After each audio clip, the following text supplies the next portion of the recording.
ನಿನ್ನ ಸೋದರಿ ಅವಳು. ನಿನಗೆ ಗೊತ್ತಿರಲೇಬೇಕಲ್ಲವೇ ಯಾರೊಂದಿಗೆ ಆನಂದೋತ್ಸವಕ್ಕೆ ಹೋಗಿದ್ದಾಳೆಂದು? ಎಲ್ಲಿದ್ದಾಳವಳು?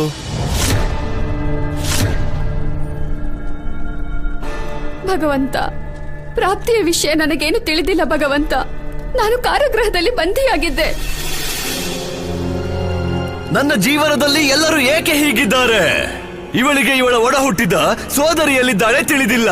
ನನ್ನ ಪ್ರೀತಿಯ ಸೋದರಿ ದೇವಕಿ, ಅವಳಿಗೆ ಅವಳ ಅಷ್ಟಮ ಪುತ್ರನೆಲ್ಲಿದ್ದಾನೆ ತಿಳಿದಿಲ್ಲ. ಮತ್ತವನು ಆ ಚಕ್ರಧಾರಿ ವಿಷ್ಣು, ಅವನಿಗೆ ಭಗವಂತ ಕಂಸನ ಶಕ್ತಿಯ ಅರಿವಿಲ್ಲ. ನಾನೇ ಕಣ ಕಣದಲ್ಲೂ ಇರುವವನು, ಅಂತರ್ಯಾಮಿ ನಾನು. ನನ್ನಿಂದ ಏನು ಮುಚ್ಚಿಡಲಾಗದು. ವಿವಾಹಕ್ಕೂ ಮುನ್ನ ಪ್ರಾಪ್ತಿ ಯಾರನ್ನು ಪ್ರೀತಿಸುತ್ತಿದ್ದಳು?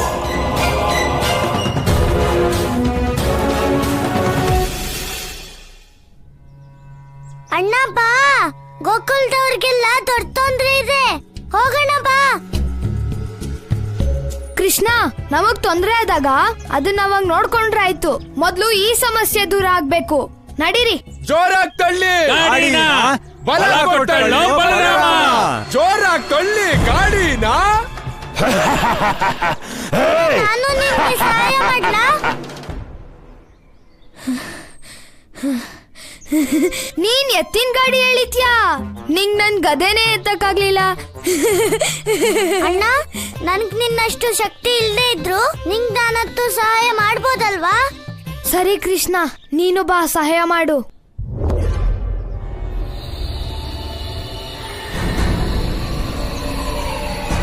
ಇದಕ್ಕೆ ಹೇಳ್ತಾರೆ, ಬಾ ಎತ್ತಿನ ಗಾಡಿ, ನನಗೆ ಸಾವು ಕೊಡು.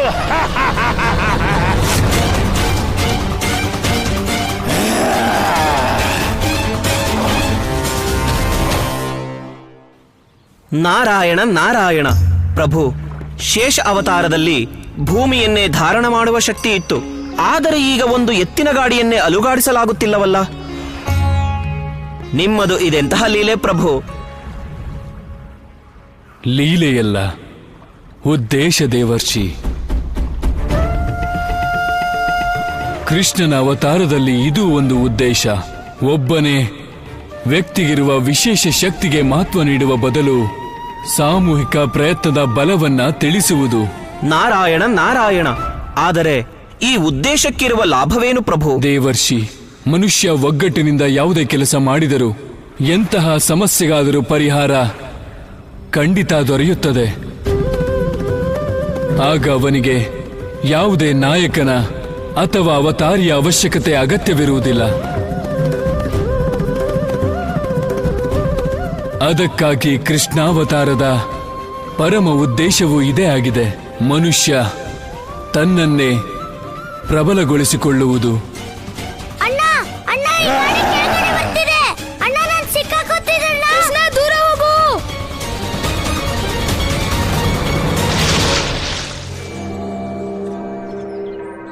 ಈ ಎತ್ತಿನ ಗಾಡಿಲಿ ಏನೋ ಸಮಸ್ಯೆ ಇದೆ. ನಂಗ್ ಅನ್ಸ್ತಿದೆ ಇದ್ರ ಮೇಲೆ ಯಾರೋ ನಿಂತ್ಕೊಂಡಿರೋ ಹಾಗಿದೆ. ಮತ್ತೆ ಬೇಕು ಅಂತಾನೆ ಒಂದೇ ಕಡೆಗೆ ಎಳಿತಿರೋ ಹಾಗಿದೆ. ನಿನ್ ಯೋಚನೆ ಸರಿಯಾಗಿದೆ ಬಲರಾಮ, ಆದ್ರೆ ನಿನ್ಗೇನೋ ಮಾಡಕ್ಕಾಗಲ್ಲ. ದೇಹ ಇಲ್ದಿರೋ ಉತ್ಕಚನ್ ಕೈಯಿಂದ ಕೃಷ್ಣನ ಸಾವು ಇವತ್ತು ಖಂಡಿತ.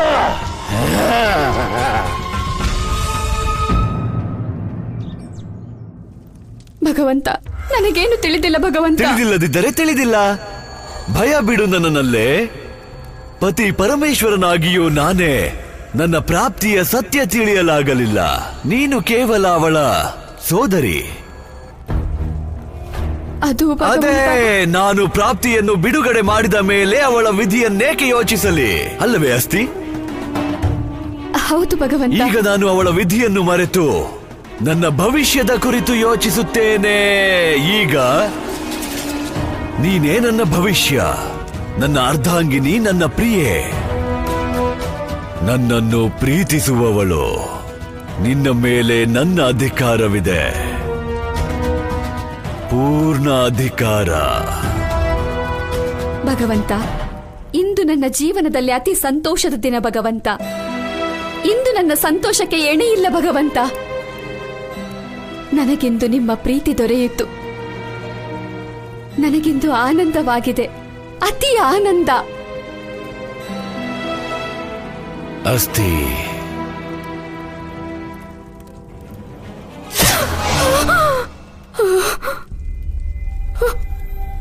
ನನಗೂ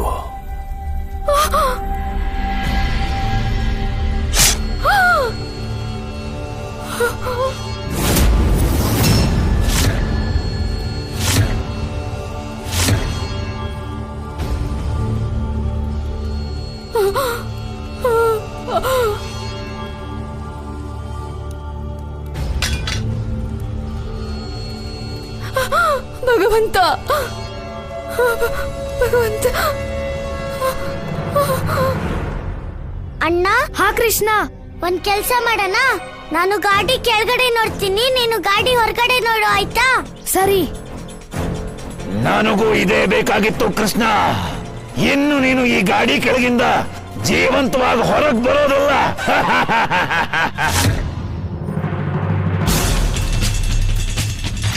ಕೃಷ್ಣ, ಕೃಷ್ಣ, ಗಾಡಿ ಮುಳುಗ್ತಾನೆ ಹೋಗ್ತಿದೆ. ಕೃಷ್ಣ, ಕೃಷ್ಣ, ದೂರ ಹೋಗು.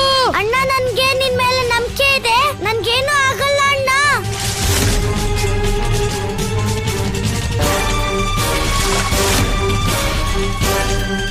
ಏ ಹುಡುಗ, ನಿನ್ನ ತಂದೆ ತಾಯಿಯನ್ನ ನೆನಪಿಸ್ಕೋ. ನಿನ್ನ ಕಡೆಗಳಿಗೆ ಹತ್ತಿರವಾಗ್ತಿದೆ.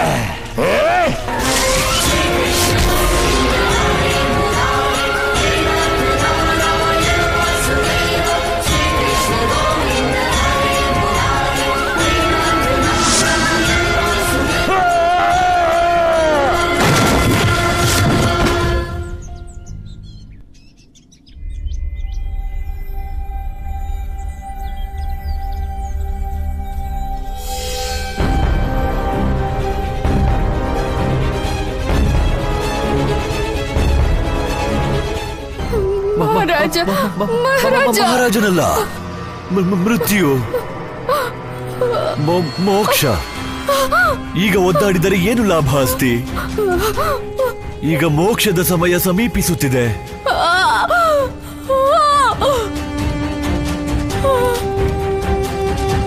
ಬಾ ಅಸ್ತಿ, ಭಗವಂತ ಕಂಸನಿಗೆ ಶರಣಾಗು ಬಾ.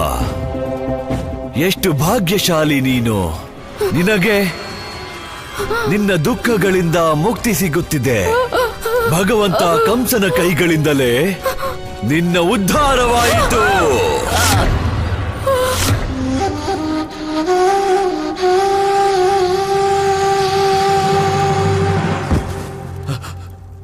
ಅಷ್ಟೇ ಅಷ್ಟೇ.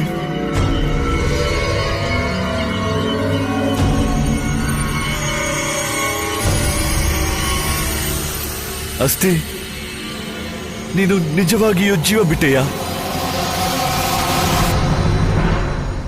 ಅಸ್ತಿ, ಕಣ್ಣು ತೆರೆ, ಏನಾದರೂ ಹೇಳು. ನಿನ್ನ ಪ್ರಾಣವೇ ಹೋಗುತ್ತಿದೆ ಅಸ್ತಿ. ಏಕೆಂದರೆ ಅವಳು ಇಂದು ಜೀವಂತವಾಗಿದ್ದಾಳೆ.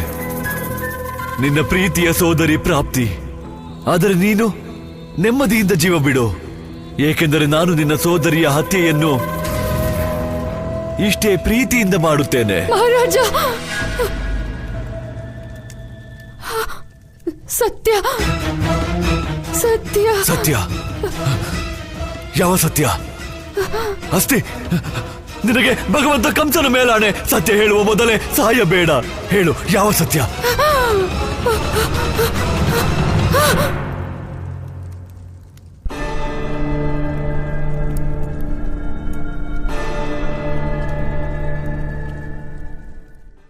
ಅಣ್ಣ, ನಿನ್ಗೆ ಇಷ್ಟೊಂದು ಶಕ್ತಿ ಇದೆಯಾ? ನೀನು ಇಷ್ಟು ದೊಡ್ಡ ಎತ್ತಿನ ಗಾಡಿನ ಆಕಾಶಕ್ಕೆ ಹಾಸ್ಬಿಟ್ಟಲ್ಲ.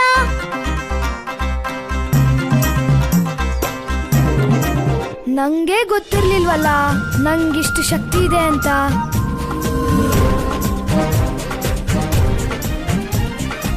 ಕೃಷ್ಣ, ಬಲರಾಮ, ನಿಮ್ಗೇನು ಆಗಿಲ್ಲ ಅಲ್ವಾ? ಹಾ, ನಮ್ಗಂತೂ ಏನೂ ಆಗಿಲ್ಲ. ಆಗಿದ್ದೆಲ್ಲ ಈ ಎತ್ತಿನ ಗಾಡಿಗೆ ಅಲ್ವಾ ಅಣ್ಣ?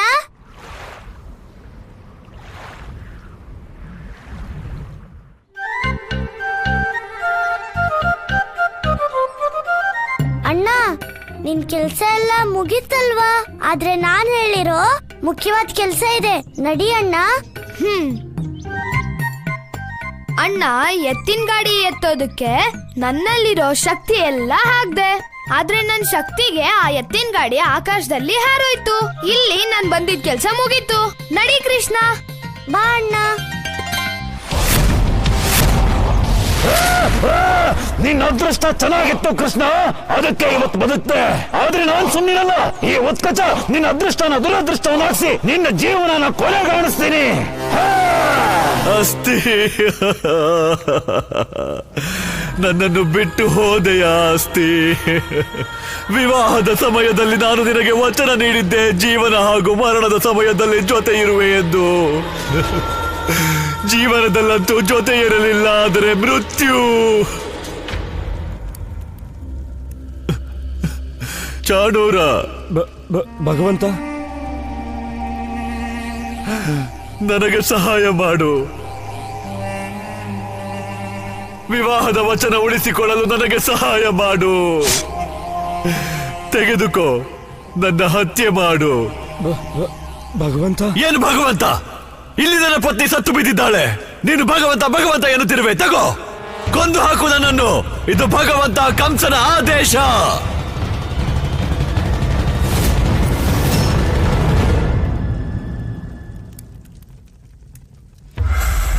ಭಗವಂತ ಕಂಸನ ಹತ್ಯೆ ಮಾಡುವೆಯಾ?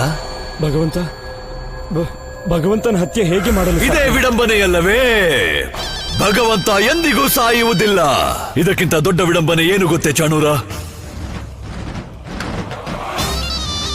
ಈ ಸಾಮಾನ್ಯ ಸ್ತ್ರೀ ಜೀವನ ಪೂರ್ತಿ ನನ್ನಿಂದ ತನ್ನ ಸೋದರಿ ಪ್ರಾಪ್ತಿಯ ಸತ್ಯ ಬಚ್ಚಿಟ್ಟಳು.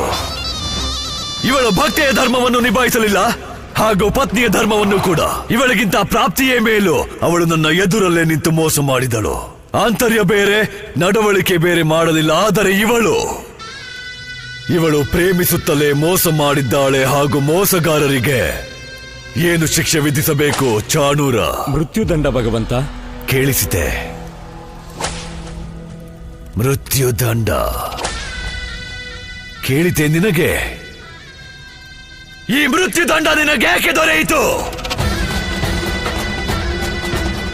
ಇನ್ನೊಂದು ಜನ್ಮವೆತ್ತಿದರೆ ನಿನ್ನ ಧರ್ಮ ಪೂರ್ತಿಯಾಗಿ ನಿಭಾಯಿಸು. ತಿಳಿಯಿತೆ ಭಗವಂತ ಕಂಸನ ಮೃತ ಪತ್ನಿ ಅಸ್ತಿ.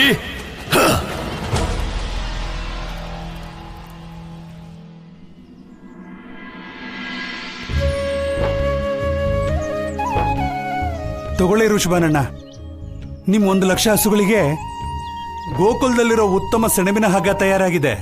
ಹಸುಗಳಿಗೂ ಸಂತೋಷ ಆಗುತ್ತೆ. ಸತ್ಯ ಹೇಳಿದೆ ದಾಮೋದರ. ಗೋಕುಲದ ಸೆಣಬಲ್ಲಿ ಏನೋ ವಿಶೇಷ ಇದೆ. ಅದಕ್ಕಾಗಿ ನಾನು ಹಸುಗಳಿಗೆಲ್ಲ ಹಗ್ಗನ ಇಲ್ಲಿಂದಾನೇ ತಯಾರಿಸೋದು.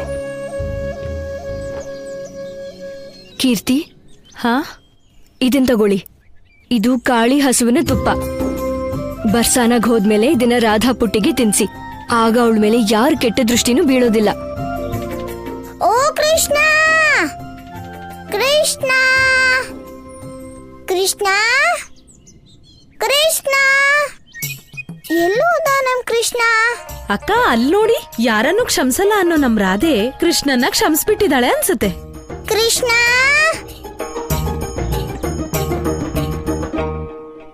ರಾಧಾ ಪುಟಿ, ನೀನ್ ಕೃಷ್ಣನ ಹುಡುಕ್ತಿದ್ಯಾ? ಅಮ್ಮ, ನಾನ್ ರಾಧೆ. ನಾನ್ ಯಾರನ್ನೂ ಹುಡ್ಕೋದಿಲ್ಲ. ಆದ್ರೆ ಈ ಕೃಷ್ಣ ಎಲ್ಲೋದ ಅಂತಾನೆ ಗೊತ್ತಿಲ್ಲ. ಕೃಷ್ಣ, ಇದೇನ್ ಹೇಳ್ತಾ ಇದ್ಯಾ? ಮತ್ತೊಬ್ಬ ರಾಕ್ಷಸನ, ಅದು ನಮ್ ಗೋಕುಲದಲ್ಲಿ. ಜೋರಾಗಿ ಮಾತಾಡಬೇಡ. ಗೋಕುಲದವ್ರು ಯಾರು ಕೇಳಿಸ್ಕೊಂಡ್ರೆ ಎಲ್ರೂ ಭಯ ಪಡ್ಕೋತಾರೆ. ಕೃಷ್ಣ, ನಾನಿದ್ನ ನಂಬಲ್ಲ.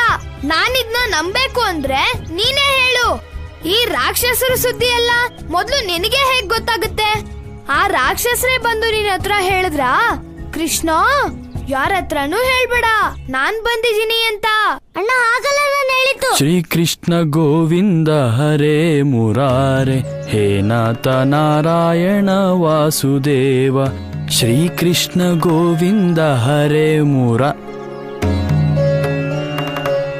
ಅಣ್ಣ, ನಿನ್ಗೆ ನನ್ ಮೇಲೆ ನಂಬಿಕೆ ಹೇಳ್ತಿದ್ರೆ ಬ್ರಹ್ಮದೇವರನ್ನ ಕೇಳು. ಯಾಕಂದ್ರೆ ಅವರೇ ನನ್ಗೆ ಹೇಳಿದ್ದು ರಾಕ್ಷಸರ ಬಗ್ಗೆ. ಯಶೋದೆ ಅಮ್ಮ, ಕೃಷ್ಣ ಅವ್ನ್ ಕೋಣೆಲ್ಲೂ ಕಾಣಿಸ್ತಿಲ್ಲ, ಮನೆ ಒಳಗಡೆನೂ ಎಲ್ಲೂ ಇಲ್ಲ. ಈಗ ನೀವೇ ಹೇಳಿ, ನಾನು ಅವನನ್ನ ಎಲ್ಲಿ ಹುಡುಕ್ಲಿ?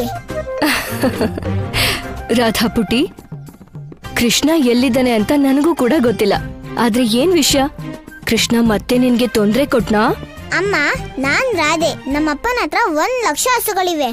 ನನ್ ಮುಂದೆ ಎಲ್ರೂ ಸುಮ್ನೆ ಇರ್ತಾರೆ, ಯಾರೂ ನಂಗೆ ತೊಂದ್ರೆ ಕೊಡಲ್ಲ. ಅಂದ್ಮೇಲೆ ಕೃಷ್ಣ ಯಾವ ಲೆಕ್ಕ?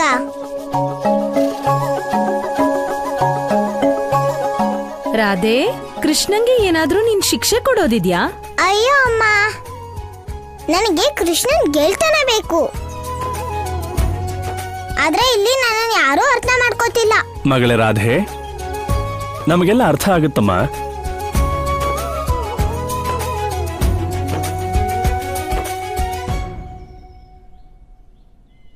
ಆದ್ರೆ ಮಗಳೇ, ಗೋಕುಲದಲ್ಲಿ ನಮ್ಮ ಎಲ್ಲಾ ಕೆಲಸ ಮುಗಿದಿದೆ. ನಾವೀಗ ಬರ್ಸಾನಕ್ ಹೊರಡಬೇಕು. ಅದಕ್ಕೆ ನೀನು ಹೋಗು, ಹೊರಡೋದಕ್ಕೆ ಸಿದ್ಧ ಆಗು. ಅಪ್ಪ, ನಿಮ್ ಕೆಲ್ಸ ಏನೋ ಮುಗ್ದಿರ್ಬೋದು, ಆದ್ರೆ ನನ್ ಕೆಲ್ಸ ಇನ್ನೂ ಮುಗ್ದಿಲ್ಲ. ಎಲ್ಲಿವರೆಗೂ ನನ್ ಕೆಲ್ಸ ಮುಗಿಯೋದಿಲ್ವೋ ನಾನ್ ಇಲ್ಲಿಂದ ಹೋಗೋದಿಲ್ಲ. ಕೃಷ್ಣ, ಇವರು ಅದೇ ಬ್ರಹ್ಮದೇವ ಅಲ್ವಾ? ಇವರಿಗೆ ದಕ್ಷಿಣೆ ಎತ್ತೋದಿಕ್ಕೆ ಆಗಿರ್ಲಿಲ್ಲ?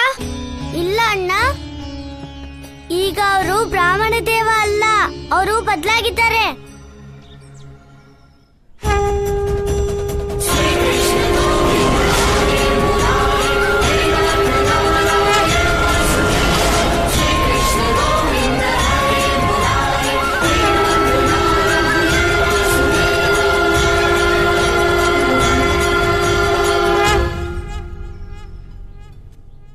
ಪರಮ ಅವತಾರಿ ಮತ್ತು ಶೇಷ ಅವತಾರಿ ನನ್ನ ಪ್ರಭು ಶ್ರೀರಾಮ ಮತ್ತು ಲಕ್ಷ್ಮಣ, ಶ್ಯಾಮಲ ವರ್ಣದ ಮನೋಹರ ಜೋಡಿ.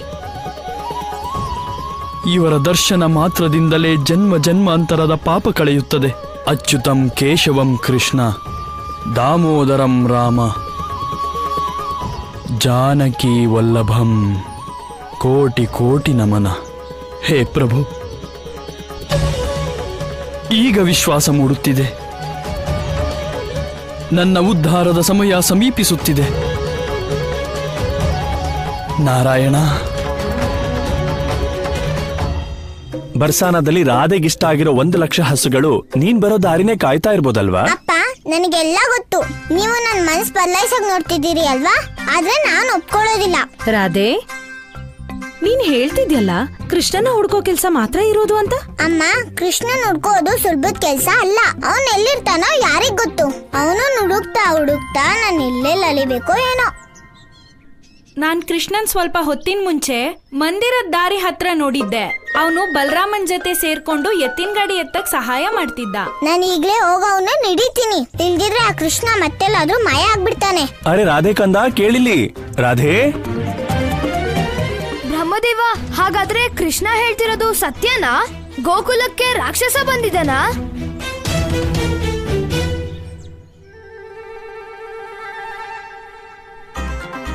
ಕೃಷ್ಣ, ನೀನು ಚಿಂತೆ ಮಾಡ್ಬೇಡ. ನಾನು ಇಷ್ಟೂ ದಿನದಿಂದ ಗದೆ ಅಭ್ಯಾಸ ಮಾಡಿದ್ದೀನಲ್ವಾ, ಅದು ಈ ಕೆಲ್ಸಕ್ ಬರುತ್ತೆ.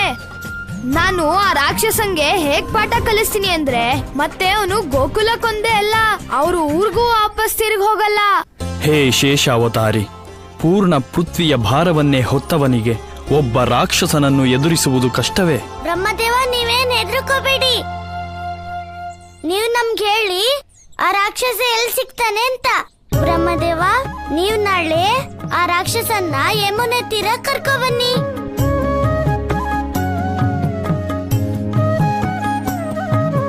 ನಾನು ಮತ್ತೆ ಅಣ್ಣ ಅವರಿಗೆ ಬುದ್ಧಿ ಹೇಳ್ತೀವಿ, ಅಲ್ವಾ ಅಣ್ಣ?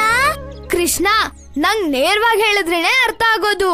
ಒಂದ್ಸಲ ನನ್ ಗದೆ ಮಾತಾಡಕ್ ಶುರು ಮಾಡಿದಾಗ ಆ ರಾಕ್ಷಸಂಗೆ ಎಲ್ಲ ಅದಾಗದೆ ಅರ್ಥ ಆಗುತ್ತೆ ಬಿಡು. ಬ್ರಹ್ಮದೇವ, ನೀವು ಆರಾಮಾಗಿರಿ. ನಾಳೆ ಯಮುನೆ ತೀರದಲ್ಲಿ ಆ ರಾಕ್ಷಸ ಮತ್ತೆ ನಾವು, ಸರಿನಾ ಬ್ರಹ್ಮದೇವ? ಇದೇನು ಯಮುನೆ ದಡದಲ್ಲಿ ರಾಕ್ಷಸ ಮತ್ತೆ ಕೃಷ್ಣ, ಮತ್ತೆ ನಾನು? ಕೃಷ್ಣ, ಈಗ ನಿನ್ ವಿಷಯ ಏನು ಅಂತ ನಾನು ಕಂಡಿಡಿತೀನಿ.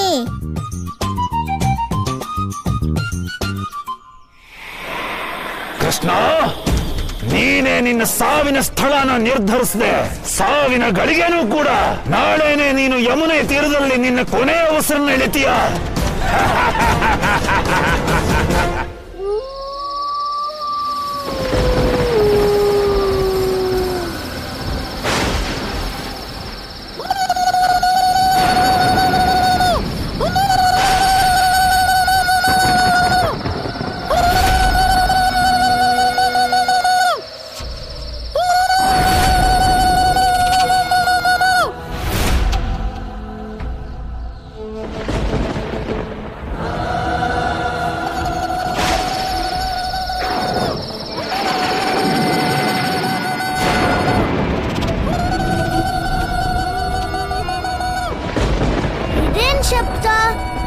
ಶಬ್ದ ನಾನ್ ಮೊದ್ಲು ಯಾವತ್ತೂ ಕೇಳಿರ್ಲಿಲ್ವಲ್ಲ.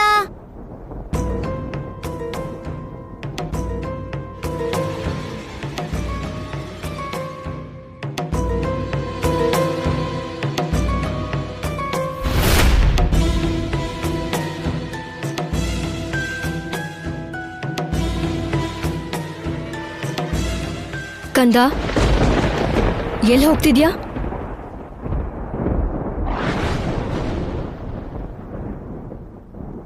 ನಾನು ಎಲ್ಲೂ ಹೋಗ್ತಿಲ್ಲ ಅಮ್ಮ. ನಾನು ಯೋಚನೆ ಮಾಡ್ತಿದ್ದೆ, ಈ ಅಳೋ ಧ್ವನಿ ಎಲ್ಲಿಂದ ಬರ್ತಿದೆ?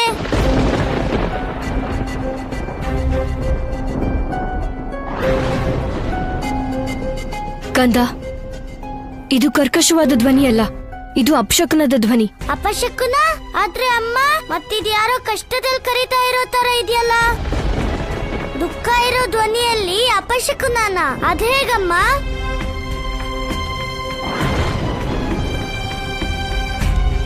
ಕಂದ, ಇದು ಪ್ರಶ್ನೆ ಕೇಳೋ ಸಮಯ ಅಲ್ಲ, ಇದು ನಿದ್ದೆ ಮಾಡೋ ಸಮಯ. ಮಲ್ಕೋ ಬಾ.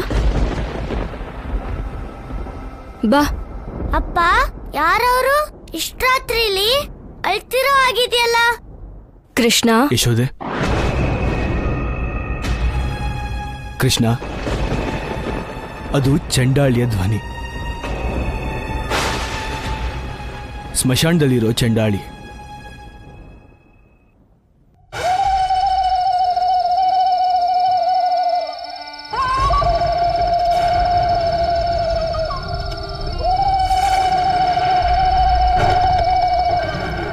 ಕಂದ, ತುಂಬಾ ಹೊತ್ತಾಗಿದೆ, ಅಪ್ಪಂಗೂ ಮಲ್ಗೋಗ್ಬಿಡು, ನೀನು ಮಲ್ಕೋ. ಅಪ್ಪ, ಸ್ಮಶಾನದಲ್ಲಿರೋ ಆ ತಾಯಿ ಹೀಗೆ ಯಾಕೆ ಕೂಗ್ತಾ ಇದ್ದಾಳೆ? ಕಂದ. ಯಶೋದೆ,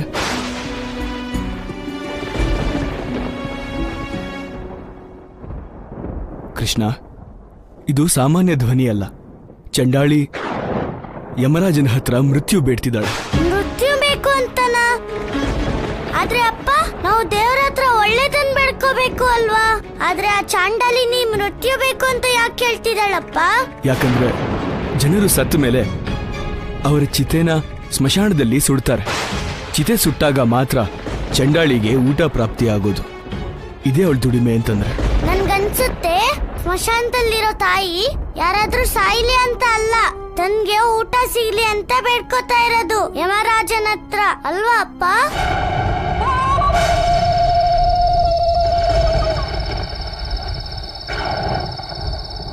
ಅಪ್ಪ, ಊಟ ಮಾಡ್ಬೇಕು ಅಂದ್ರೆ ಯಮರಾಜನ ಹತ್ರ ಯಾಕೆ ಕೇಳ್ಬೇಕಿತ್ತು? ಅವಳು ಗೋಕುಲಕ್ಕೆ ಬರ್ಬೋದಲ್ವಾ? ಕಂದ, ಬಾ, ಮಲ್ಕೋ ಈಗ. ಹೇಳಿ ಅಪ್ಪ, ಯಾಕೆ ಅಂತ ಹೇಳಿ, ಯಾಕೆ ಅಂತ ಹೇಳಿ ಅಪ್ಪ. ಕಂದ, ಚಂಡಾಳಿ ಯಾವುದೇ ಊರೊಳಗಡೆ ಬರೋ ಹಾಗಿಲ್ಲ, ಹಾಗಾಗಿ ಅವಳು ಇಲ್ಲಿಗೆ ಬರೋಕ್ಕಾಗಲ್ವಾ? ಆದ್ರೆ ಯಾಕಪ್ಪ? ಯಾಕಂದ್ರೆ ಕಂದ, ಜನರೆಲ್ಲ ಅಂದ್ಕೊಂಡಿದ್ದಾರೆ ಚಂಡಾಳಿ ಅಂದ್ರೆ ಅಶುಭ ಅಂತ. ಯಾವ ಊರಲ್ಲಿ ಅವಳು ಕಾಲಿಡ್ತಾಳೋ ಅಲ್ಲಿಗೆ ಯಮರಾಜನ ಆಗಮನ ಆಗತ್ತೆ, ಮತ್ತೆ ಜನರಿಗೆ ಅಕಾಲ ಮೃತ್ಯು ಆಗತ್ತೆ ಅಂತ. ಹೇ ಯಮದೇವ, ದಯೆ ತೋರು, ದಯೆ. ಈ ಚಾಂಡಾಲಿನಿ ಮೇಲೆ ದಯೆ ತೋರಿಸು, ದಯೆ ತೋರಿಸು. ಅಯ್ಯೋ, ಅನ್ನದ ಒಂದು ಅಗಳನ್ನು ಸೇವಿಸಿಲ್ಲ ನಾನು. ದಯೆ ತೋರು ಯಮದೇವ, ದಯೆ ತೋರು. ಮೃತ್ಯುವಿನೊಂದಿಗೆ ಬರುವ ದಕ್ಷಿಣೆ ಭೋಜನದಿಂದ ಹೊಟ್ಟೆಯಾದರೂ ತುಂಬುತ್ತಿತ್ತು.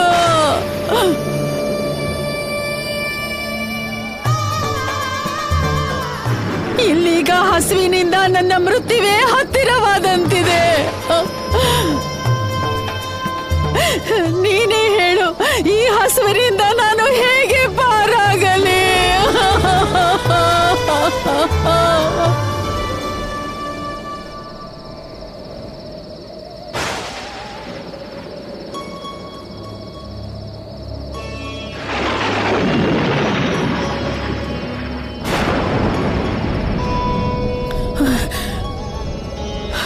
ಇದು ಭೋಜನದ ಸುಗಂಧ.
ಕೃಷ್ಣ ಸಾಕು, ಇನ್ನು ಪ್ರಶ್ನೆ ಕೇಳ್ಬೇಡ. ಆದ್ರೆ ಅಮ್ಮ ನನ್ಗೆ ನಿದ್ರೆನೇ ಬರ್ತಿಲ್ಲ.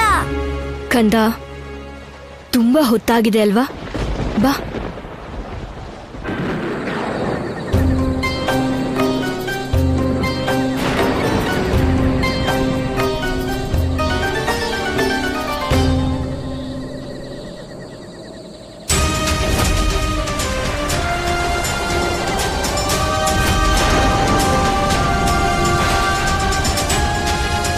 ನನ್ನ ಪ್ರಭು ಸವಿದ ಹಣ್ಣು, ನಾನಿದನ್ನು ತಿನ್ನಲು ಸಾಧ್ಯವಿಲ್ಲ. ಏನಾದರೂ ಸರಿ, ನಾನಿದನ್ನು ತಿನ್ನುವುದಿಲ್ಲ. ನಾನು ತಿನ್ನುವುದಿಲ್ಲ. ಪ್ರಭು, ನಿಮ್ಮ ಕಂಗಳಲ್ಲಿ ಇಷ್ಟು ದುಃಖವೇ?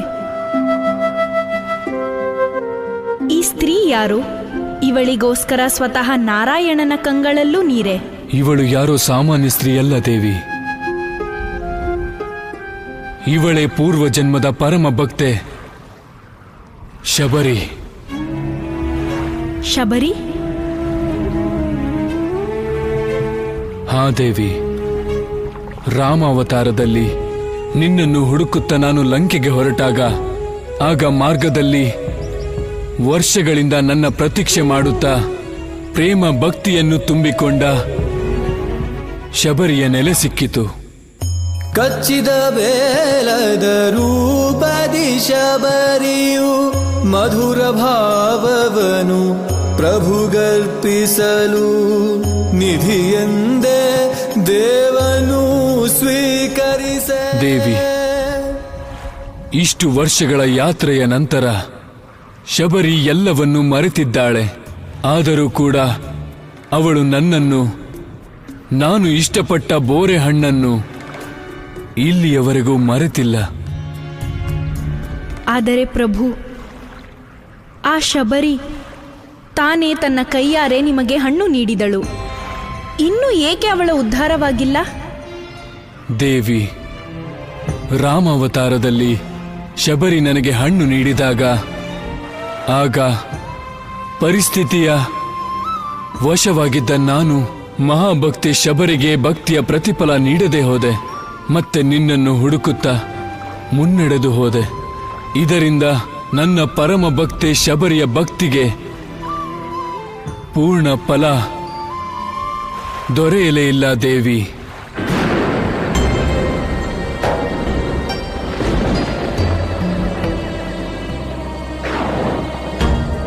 ನನಗೆ ಗೊತ್ತು ಒಬ್ಬ ಚಾಂಡಾಲಿನಿ ಊರೊಳಗೆ ಕಾಲಿಡಬಾರದು ಅಂತ. ಆದರೆ ಹಸಿವಿನಿಂದ ಸಾಯುತ್ತಿದ್ದೇನೆ. ಸಾಯೋದೇ ಆದ್ರೆ ಹೊಟ್ಟೆ ತುಂಬಿದ ಮೇಲೆ ಸಾಯ್ತೀನಿ.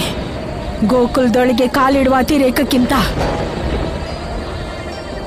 ನನ್ನ ಬಳಿ ಇನ್ಯಾವ ದಾರಿನೂ ಇಲ್ಲ.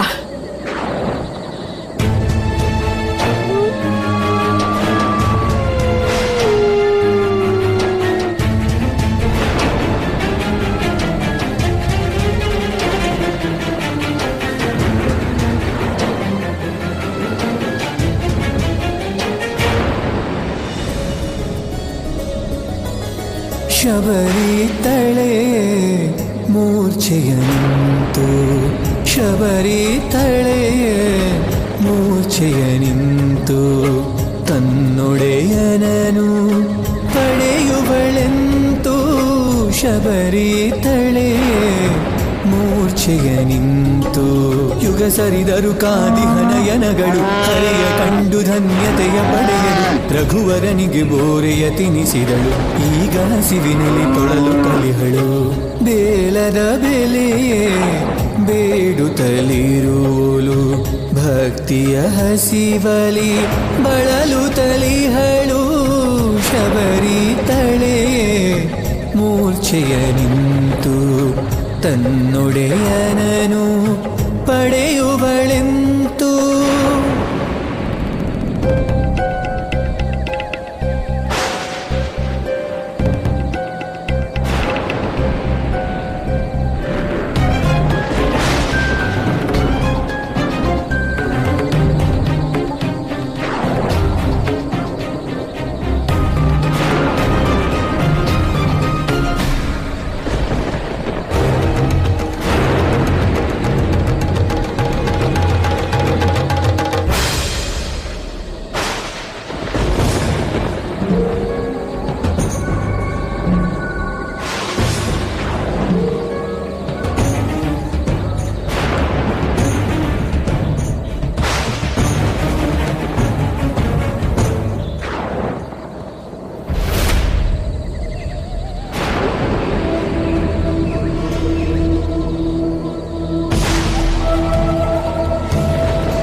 ನಿಲ್ಲು ಚಾಂಡಾಲಿನಿ.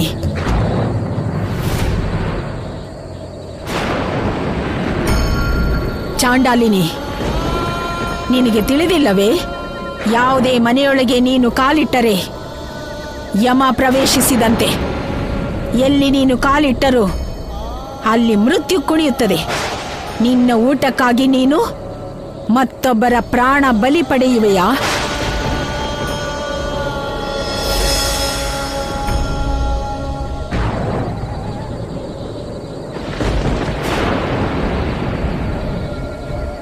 ಎಲ್ಲಿ ನೀನು ಕಾಲಿಟ್ಟರೂ ಅಲ್ಲಿ ಮೃತ್ಯು ಕುಣಿಯುತ್ತದೆ. ನಿನ್ನ ಊಟಕ್ಕಾಗಿ ನೀನು ಮತ್ತೊಬ್ಬರ ಪ್ರಾಣ ಬಲಿ ಪಡೆಯುವೆಯಾ? ಇಲ್ಲ ಇಲ್ಲ, ನಾನಷ್ಟು ಸ್ವಾರ್ಥಿ ಅಲ್ಲ. ನನ್ನ ಊಟಕ್ಕಾಗಿ ಇನ್ನೊಬ್ಬರ ಜೀವಕ್ಕೆ ಮೃತ್ಯುವಾಗಲಾರೆ.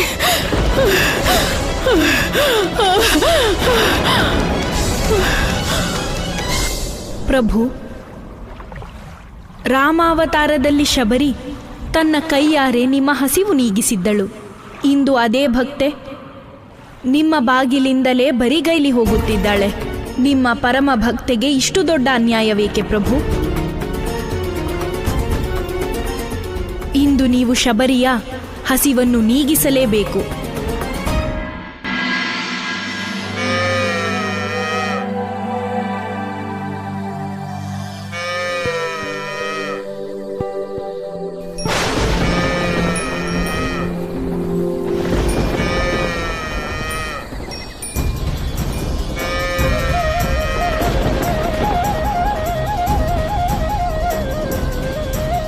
ಶಾರದೆ, ನನ್ಗರ್ಥ ಆಯ್ತು.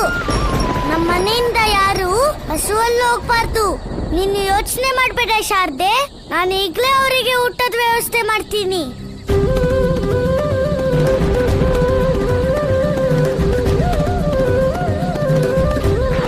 ಅಮ್ಮ ಮಾಡಿದ ಬೆಣ್ಣೆ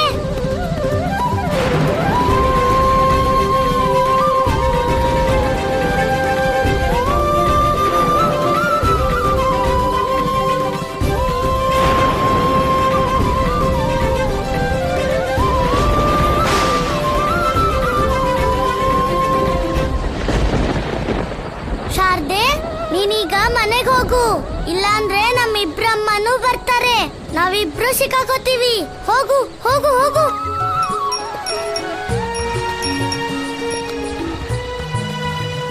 ಅಮ್ಮ ಹೇಳ್ತಾಳೆ, ಹಸುವಿಂದ ಯಾರು ಕೂಡ ನರಳಬಾರ್ದು ಅಂತ.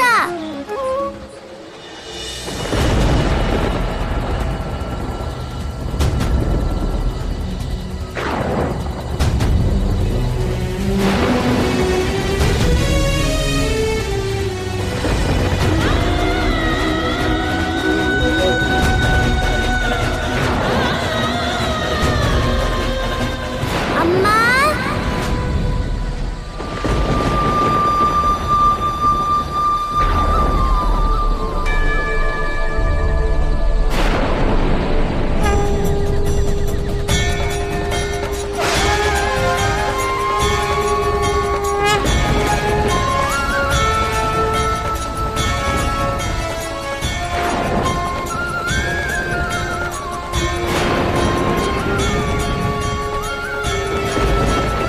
ಅಮ್ಮ, ನನ್ನಿಂದ ಏನಾದ್ರೂ ತಪ್ಪಾಯ್ತಾ? ನೀವು ಅಲ್ಲಿಂದ ಹಸ್ಕೊಂಡೇ ಬಂದ್ಬಿಟ್ರಲ್ಲ.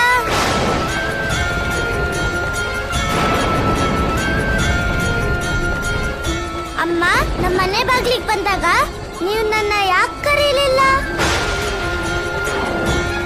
ನೀವೇನಾದ್ರೂ ಅನ್ಕೊಳ್ಳಿ, ನಮ್ಮ ಮನೆ ಬಾಗ್ಲಿಂದ ಯಾರು ಬರೀ ಕೈಯಲ್ಲಿ ಹೋಗಲ್ಲ. ನೋಡಿ, ನಾನು ನಿಮ್ಗೆ ಬೆಣ್ಣೆ ತಂದಿದ್ದೀನಿ, ತಗೊಳ್ಳಿ. ತಗೊಳ್ಳಿ ಅಮ್ಮ, ನಾನು ನಿಮ್ಗೆ ಅಂತಾನೆ ತಂದಿರೋದು.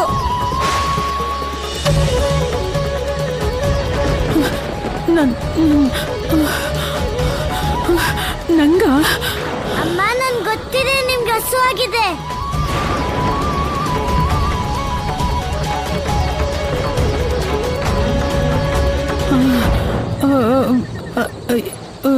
ಇಲ್ಲ, ನಾನಿದನ್ನ ತಗೊಳ್ಳೋ ಹಾಗಿಲ್ಲ.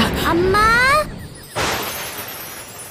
ಪ್ರಭು, ಇದೇನು? ಶಬರಿ ಭೋಜನಕ್ಕಾಗಿಯೇ ಗೋಕುಲಕ್ಕೆ ಬಂದವಳು. ಈಗ ನಂದಪುತ್ರ ತನ್ನ ಕೈಯಾರೆ ಆಹಾರ ನೀಡುತ್ತಿದ್ದರೂ ಅವಳು ಆ ಬೆಣ್ಣೆಯನ್ನು ಏಕೆ ತೆಗೆದುಕೊಳ್ಳುತ್ತಿಲ್ಲ? ದೇವಿ, ಒಮ್ಮೊಮ್ಮೆ ನಾವೇನಾದರೂ ಬಯಸಿದಾಗ ಅದು ನಮ್ಮ ಮುಂದೆಯೇ ಇದ್ದರೂ ಕೂಡ ಒಮ್ಮೆಲೆ ವಿಶ್ವಾಸ ಮೂಡುವುದಿಲ್ಲ. ಅದರ ಬದಲು ನಮ್ಮ ಮನಸ್ಸು ಭಯ ಸಂದೇಹಗಳಿಂದ ತುಂಬಿರುತ್ತದೆ. ಶಬರಿಗೂ ಕೂಡ ಹಾಗೆಯೇ ಆಗುತ್ತಿದೆ ದೇವಿ. ಇದ್ರಲ್ಲಿ ಯಾಕೆ ಸಂಕೋಚ? ನಿಮ್ಗಿವತ್ತು ಹಸು ಆಗಿದೆ, ಅದಕ್ಕೆ ನಾನ್ ನಿಮ್ಗೆ ಬೆಣ್ಣೆ ಕೊಡ್ತಿದ್ದೀನಿ. ಒಂದ್ ವೇಳೆ ನನ್ಗೂ ಹಸು ಆದ್ರೆ ನೀವು ನನ್ಗೆ ಬೋರೆ ಹಣ್ಣು ಕೊಡಿ. ಯಾಕಂದ್ರೆ ಬೆಣ್ಣೆ ಬಿಟ್ರೆ ನನ್ ಬೋರೆ ಹಣ್ಣೆ ತುಂಬಾ ಇಷ್ಟ. ಆಯ್ತಮ್ಮ?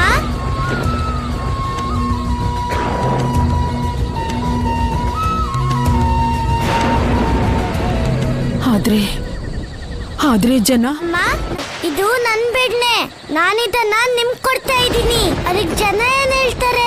ಯಾರಾದ್ರೂ ಕೇಳಿದ್ರೆ ಕೃಷ್ಣ ಕೊಟ್ಟ ಅಂತ ಹೇಳಿ. ಯಾರು ಏನು ಅನ್ನಲ್ಲ, ಸರಿನಾ ಅಮ್ಮ? ಅಮ್ಮ, ಇದನ್ ತಗೊಳ್ಳಿ. श्री कृष्ण गोविंद हरे मुरारी, हे नाथ नारायण वासुदेवा।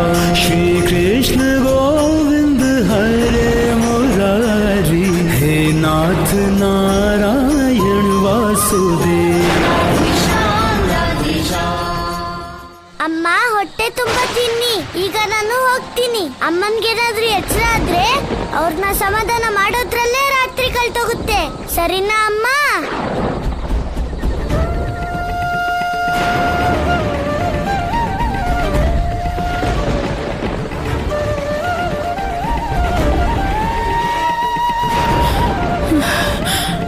ಪ್ರಭು, ನಿನ್ ಲೀಲೆ ದೊಡ್ಡದು.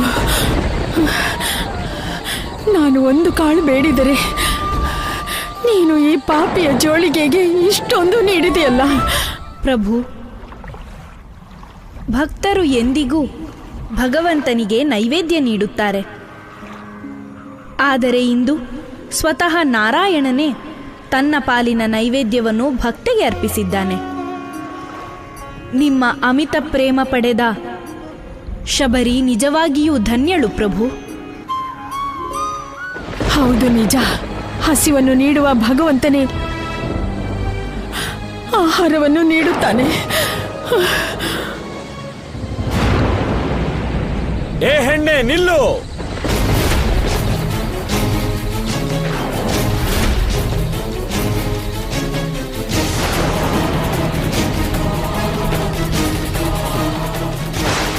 ಅಯ್ಯೋ, ಇವಳು ಚಂಡಾಳಿ! ಈ ಚಂಡಾಳಿ ನಮ್ಮ ಗೋಕುಲದಲ್ಲಿ? ಈ ಅನಿಷ್ಟ ಇಲ್ಲಿ ಯಾಕೆ ಬಂತು? ತಪ್ಪಿಸ್ಕೊಳ್ಳಿ!